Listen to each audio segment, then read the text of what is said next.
What's up, NIO family? This is Rey-Jay back with another video. And in this one, I want to break down what's happening with NIO, Tesla, SPY, and the overall markets. I'm going to break down why tomorrow is going to be an important day as we have Jerome Powell giving a speech and what it could be leading to as time goes on, and also what you should be watching for under the charts. Just know that I am not a financial planner, so take nothing I'm saying as financial advice. And also, if you guys can, please check out my Moomoo link. Moomoo is an amazing global brokerage that consists of many exclusive offers. If you sign up and deposit $100, you're guaranteed 5 free stocks. If you deposit $2,000, you're guaranteed 25 in total. If you deposit $5,000, you're guaranteed 60 free stocks. The offer ends at the end of July in just about 10 days from now.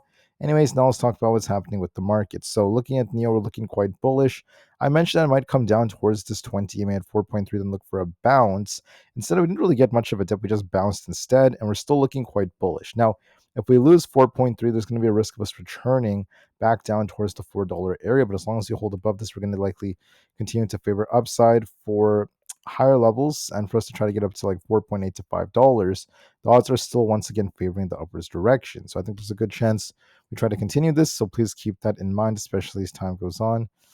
For other tickers out there, we have SPY also trying to uptrend. Now we hit some tough resistance. We're going to see if we can try to continue to break through this.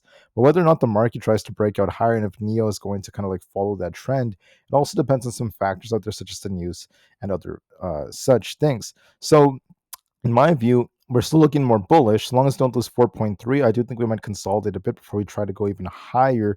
And in that case, we're going to be looking for 4.8 to $5 as our target. Now, looking at NIO, they have a neutral rating from Goldman Sachs, which is quite good. And then on top of this, we also have the price-price ratio climbing as more buyers are continuing to step in. When it comes to seasonality, keep in mind that Mondays are known for being green about 49% of the time, but Tuesdays tend to be a little bit stronger, so please keep that in mind as well. Tuesdays tend to be green about 55% of the time, so there's a good chance NIO does try to close green tomorrow. Now, the ET5 is getting a lot of attention because it has really, really cool designs when it comes to its exterior, and it's going to be very, very competitive for many luxurious brands.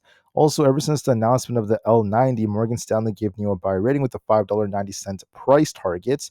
That is a very, very nice, reassurance for a lot of new investors that there are companies that still have faith in it, and that as their margins start to improve, we're going to be looking for a lot of growth.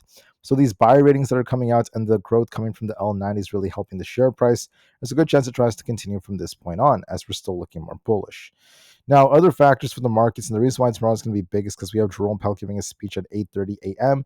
Then at 10 a.m., we have the Richmond Fed manufacturing numbers coming out, which could also cause some volatility here and there. So at 10 a.m., I do expect a big move after Jerome Powell finishes his speech. Whatever Jerome Powell says could cause a lot of volatility in the markets, depending on what he says about inflation and such. Keep in mind, there's a 97% chance the Fed's going to keep rates the same, and we're continuing to see an increase in inflation, so that could be very, very impactful. President Trump also said that he knows what's best for the U.S. markets and that no one had to explain it to him. And he made it very clear that he is not necessarily going to fire Jerome Powell. So that's a decent piece of news, at least so far. Another big factor is going to be our earnings. So we have Coca-Cola announcing earnings tomorrow alongside GM. And then on Wednesday, we have Tesla and Alphabet, which are going to be very, very impactful. Keep all of that in mind. The fear and greed index is currently at greed. That's making up the majority of sentiment. So what do I think is going to happen from this point on? Well, honestly, guys, NIO is looking more bullish. As long as we don't lose this 4.3 area, we're still favoring the upwards direction. And I think that we might consolidate like this tomorrow before it starts to break out for essentially the 4.8 targets, looking more bullish overall. SPY is more bullish, but I just want to note there's a very, very tough resistance at 632. If we break through this, depending on what Jerome Powell says, we're bullish. But if we end up losing 625, we could be looking for 622. My guts tells me we're going to consolidate, maybe come down a little bit for like 625. Then we'll see if we bounce off this or not. That is going to be what has to happen. We got to bounce off 625 if we do dip a little bit more. I think we might dip a couple more points lower, and we'll see if we bounce or not off that. So be prepared for some downside just to be safe. Just in case, keep that in mind, guys. We might be retesting 625 and see a little bit more downside. There's also going to be a risk of kind of like a head and shoulders like pattern. This sort of is like a left shoulder. This could be like a head. Might come up in there before we start dipping to fill this gap. So I do think we might be dipping a little bit more. There's going to be a risk of us continuing to fall back down towards 625 to 626, and we'll see if we bounce off that. Same thing with the QQQ. I think we could kind of pop and start dipping towards like the lower 560s, and we'll see if buyers defend. For the IWM, we're making lower highs here, and we could be dipping back down to about 219. We'll see if buyers defend.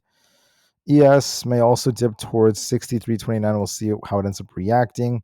The QQQ might be dipping to like 23,200 flat, and we'll see if buyers defend.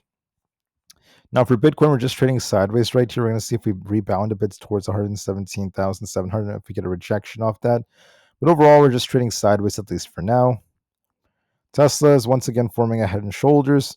Could pop and start dipping back down towards 321. So be very, very careful, and we'll see if buyers defend. For Nvda, we're making lower highs here. We also have a head and shoulders like pattern. We're going to see if we get back above 172. If not, we could be dipping back down towards 168. So be very mindful of that. Apple is also rejecting here. When you look at the larger time frames, we not only got a rejection, but we need to get back above like 214. If we don't, there's going to be a risk of us seeing 210. For other tickers out there, we have AMD. AMD is making lower highs here. We're going to see if we reclaim 157. If we don't, there's going to be a risk of 154. Coinbase has a double top here. We're going to see if we get back above 425. If we can't, I do expect some consolidation. Amazon's looking quite bullish. It might retest 228 before it tries to bounce again. Meta, it's at resistance where this white trend line happens to be. We need to break through that to remain bullish. If we can't, there's going to be a risk of us returning towards 708, and we'll see if buyers defend. Google, however, looks more bullish. It's favoring 192 and then 195 as we have earnings very soon. And Microsoft is likely going to continue to trade sideways. So it might be retesting 507. We'll see if it bounces. The market may dip a little bit, so I think that could cause NIO to retest some of these levels, such as like the 4.4 area, but it's very resilient. There's a good chance that even if it does come down just a bit, we could still bounce and continue to uptrend for basically 4.8 to $5 because of all of the optimism associated with the Envo L90, and also because of what's going to be expected for deliveries very soon, because the expectations are very strong for deliveries. There's a good chance we see profitability very soon as a result. So we'll be watching the margins just to see how things end up going. And with their new model coming out, I can't wait to see what deliveries look like for the month of July. And then for like the third quarter of this year, it's going to be very interesting. So very exciting stuff so far. And we'll just wish NIO nothing but the best. So that being said, I hope you guys have a very, very awesome rest of your guys' days. I'll be back with another upload tomorrow, and be prepared for Jerome Powell's speech. If you're watching the American markets or if you're looking at other tickers out there, Jerome Powell may cause a lot of volatility, so be ready. So until then, like I said before, I wish you guys nothing but the best, and I'll see you guys very soon on the next video. Thank you all so much for listening. Have a good day, night, or evening, wherever you guys are around the world. And then I just wish you all the best, at least moving forward. Thank you for listening, and peace out.